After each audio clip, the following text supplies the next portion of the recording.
برز تطور سياسي. فاطمة مصرة تيجي على نص النشرة. برز تطور سياسي على طريق المفاوضات لتشكيل الحكومة عذرا مشاهدينا.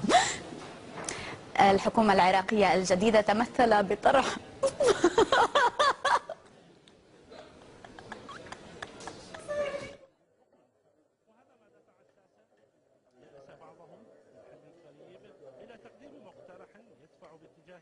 أن يشجع كل من أطراف النزاع فريقا معينا ومن يحصل فريقه على كأس العالم. سنكتفي بهذا القدر من هذا الخبر، ولكن نكمل النشر. حيث بدأ الكونغرس الأمريكي دراسة مشروع قرار يقضي بمواجهة شركاء إيران عقوبات جديدة من جانب واحد، وتقضي مسودة القرار بحرمان البنوك الأجنبية التي تبرم صفقات تجارية مع البنوك الإيرانية الرئيسية والحرس الثوري الإيراني من التعامل مع النظام المالي الأمريكي.